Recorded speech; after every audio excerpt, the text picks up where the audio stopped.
Beloved, if you are new here, I am Daniela Ayomide. Welcome to Abstractly African, a virtual community for sharing, healing, and wellness. I am at my favorite spot.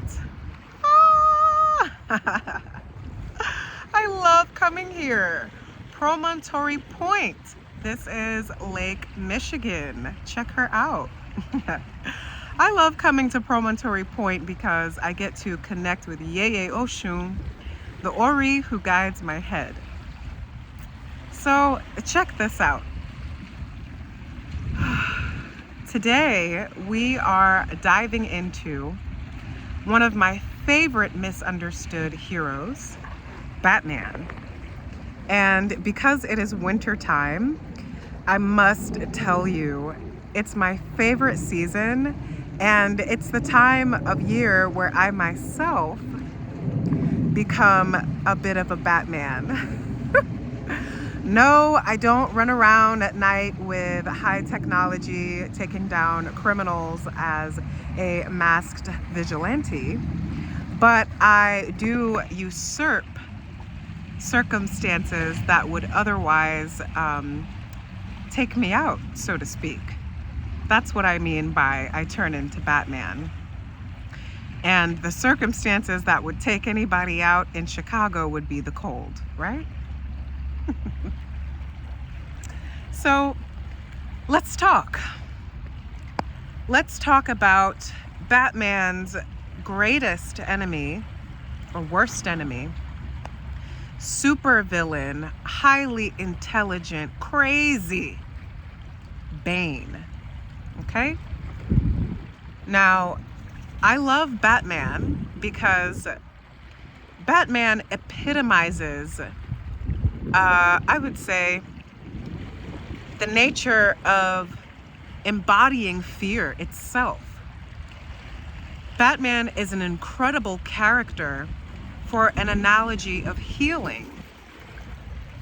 I identify with Batman because I'm not afraid of bats, but I myself have had to conquer many fears.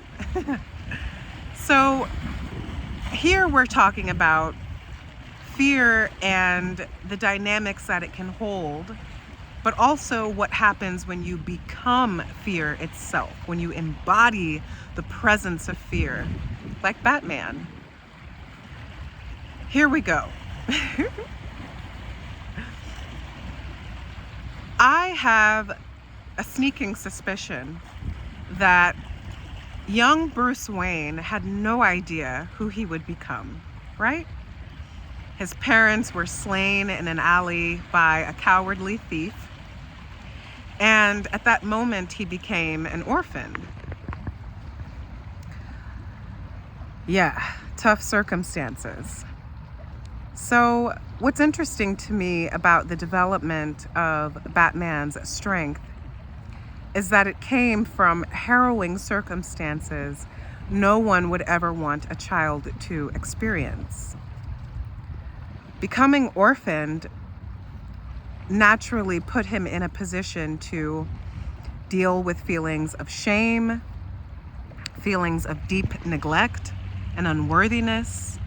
And if you are devoted to Batman as a character, like I am, you can watch the evolution through different iterations. Teenage Batman, Batman Begins, all the different versions of Batman. You watch the iterations and see how his wounds evolve into his strengths. So being orphaned, he then opens up a school and a home for boys at one point. He also takes in Robin, right? Mentors him. Dealing with fear. Batman faced his fears, was forced to face his fear, right? So now let's talk about Bane. And I want to do something very interesting here. If you've been following Abstractly African for a little while, you know that I'm all about relational healing and relational frameworks that foster healing. So I'm going to flip the script. Let's think of Bane as the relational dynamics that hold people back from experiencing freedom or being able to overcome their wounds and embrace them as strengths. So Bane is not just a character, but Bane is an analogy for your greatest wounds, your life challenges. If you asked Batman who is Bane, I'm not sure what he would say. If you ask me who Bane is, I would tell you to look in the mirror. Bane epitomizes all of the fears and all of the challenges that we face day to day. Bane himself had his own weaknesses, right? He wears a mask to keep an incredible source of pain at bay so that he doesn't feel it. All sorts of wires and everything connect this mask so that if it's ever removed, he starts to experience this deep pain. So in my analogy, I ask who is Bane and say, look in the mirror, because you never know, you might be your greatest enemy, and often we are.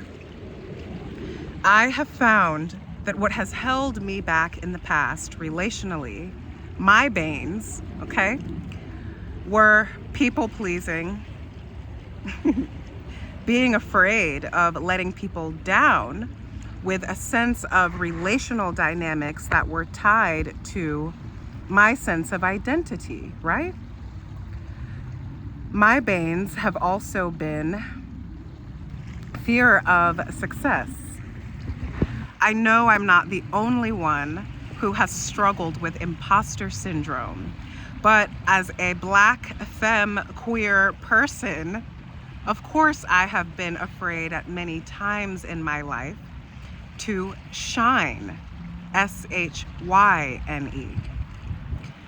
So my Banes, I would say, my Bane, right? People pleasing, imposter syndrome, fear of success. These relational dynamics worked against me, so much so that they became my greatest enemy. The moment I started to understand that I had to deal with myself was the moment I began to conquer my Bane. I began to pull off the mask of people pleasing. And yes, just like Bane, if he pulled off his mask, I experienced great pain. Because as soon as you stop pleasing people, you will lose friends, you will lose connections to family, and you will lose what seems like a sense of opportunity. What do I mean by that? How could people pleasing be a sense of opportunity? Well, it's an imbalanced sense of identity where your external sense of self is attached to whether or not the people around you are satisfied with what you are offering them. So logic would tell you, if you stop people pleasing, naturally certain people might be angry. That is pain that you have to deal with and accept. Because as soon as you stop pleasing people and please yourself, you put yourself first and you say, I am worthy of my own self-attention, self-love, self-respect. As soon as you stop people pleasing, sure, you lose opportunities to make people happy, but what you receive in return are people who do not ask you to sacrifice your well-being for them in the first place. Secondly, I took off the mask of imposter syndrome. Ooh, pain. Oh my gosh. Because what Black person isn't afraid to fail? Things are often set up for Black creatives and other marginalized groups. Life often will set itself up, if you allow it to make it seem like,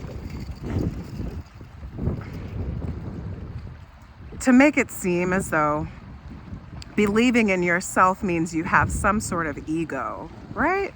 God forbid you believe in yourself and have confidence as a person. And God forbid you believe in yourself and have confidence as a Black person. So when I took the mask of fear of success off, I decided to shine. SHYNE. Now, the pain I experienced when I took the mask of imposter syndrome off was I had to deal with myself. I had to realize that it is not only okay to be seen, but that if I allowed myself to be seen as my authentic self, twirling, whirling, Batmaning around, that this would actually become a magnet. Not for attention, but a magnet for healing.